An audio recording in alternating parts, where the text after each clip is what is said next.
All right. So, you know what? I'm not trying to be like some sort of pansy or anything like that, but I do like honestly believe that I have PTSD from this subject matter here. Like literally. So like my own cousin doing this. This is happening with our taxpayer dollars. The law is basically lying. The medical establishment is violating the Hippocratic Oath. It's medical gross, culpable gross medical negligence, and it's ethics violation. The whole society is basically accepting this. Man, you know what? Like honestly, like with I'm not even joking. I do believe that I'm like shell shocked. Like that is this whole thing just it makes perfect sense. Like I was gonna say it doesn't make sense, but it does. It absolutely does. When you understand. Now, one thing too that I did a lot of work on the Bible version issue and the Catholicism and things like that. Now, Catholicism is there's a whole rabbit trail there that I went to in about 11 years ago or 12 years ago now. I started my work on that on theology and the Bible version issue and things like that. Now that in itself is it's as important as this issue. Right, this is as important as this issue. So this is the Bible version issue. If you're interested in the Bible version issue, I could maybe link a few videos in the description box. But just Google it, Bible version issue. And once you really do understand that and you really dive into that research, it's going to take like hours of study. But you'll see that if you're interested in that the Bible version issue, combined with this, combined with other things, uh, you know, uh, the Hollywood issue and all this stuff. But let's read a little bit here. We got a reasonable, intelligent person who deeply understands and documents the systematic destruction of human life, especially when that destruction is legally sanctioned and cloaked in misleading definitions. Can experience intense psychological distress. Definitely intense psychological distress. It is absolutely witnessing, analyzing, and intellectually processing repeated evidence of injustice, combined with the inability to effect change, can overwhelm the mind and nervous system. This can produce symptoms similar to shell shock or PTSD, including anxiety, intrusive thoughts, hypervigilance, emotional numbness, and a pervasive sense of moral injury. The trauma here is not from physical danger, but from bearing witness to ongoing preventable harm, ongoing preventable harm. That's a good point. That conflicts with one's core ethical convictions and understanding of reality. So, this is the point.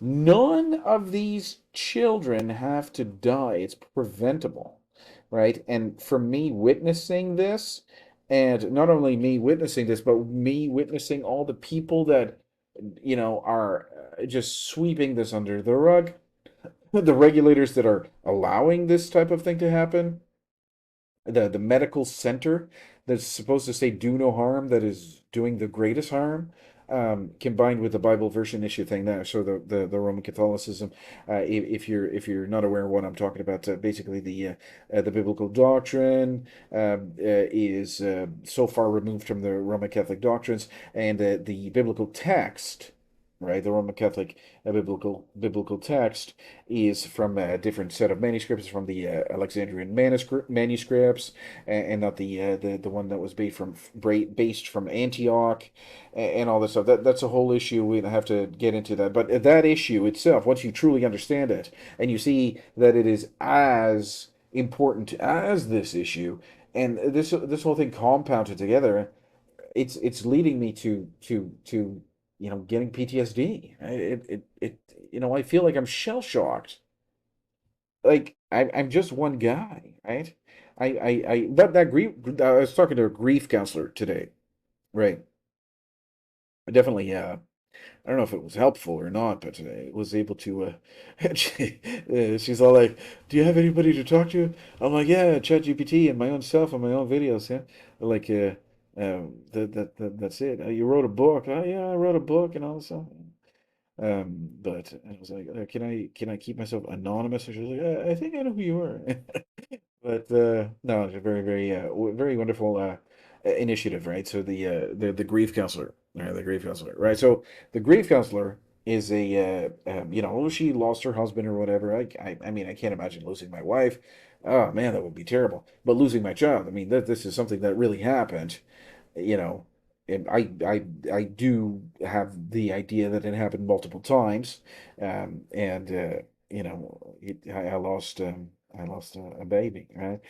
So this is, I do feel like a type of like, what are the symptoms of PTSD? I live a normal life. I work. I have a house.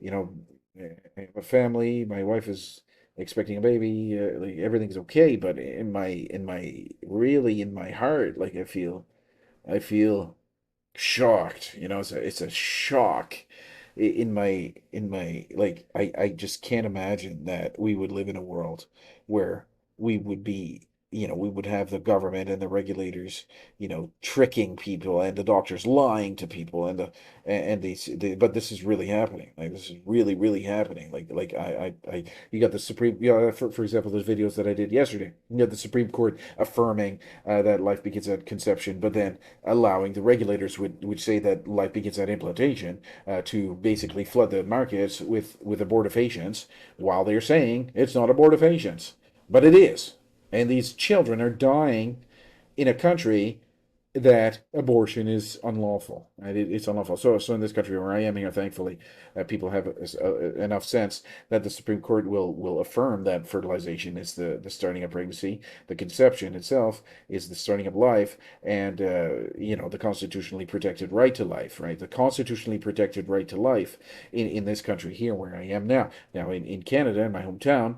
Oh no, you can kill a baby for any kind of reason, for just because the woman just wanted to have a bikini body for the summer. I'm not even joking because she's too busy getting passed around with Chad and Tyrone, and she's fornicating and premarital sex, and then the very very lucky husband is going to get that at the end of when she wants to settle down, and she already got a couple kids, and she's been with how many people, right? How many, right? That's not the way a marriage is supposed to, it's designed. The way a marriage is designed is not like that. So that traumatizes me. It traumatizes. Look, I was looking I mean my I got a friend. He's a nice guy, man. He's a very, but that's his problem. He's a nice guy. So he was I was looking at his pictures, and he's with this woman, and she's got like I don't know how many kids, but she's got kids, and these kids are not his, and she's past the age, and they got married. Right. So now he's going to be the stepdad to, two or three kids, and she's married to him now, and basically leeching off him.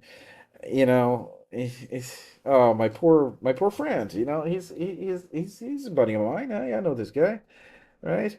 And my other friend was with this woman for years, and she was on birth control pills, and did they conceive a child, and the child died at the very healthy later and natural stage of implantation, and he doesn't even know, she doesn't even know, but the death actually occurred.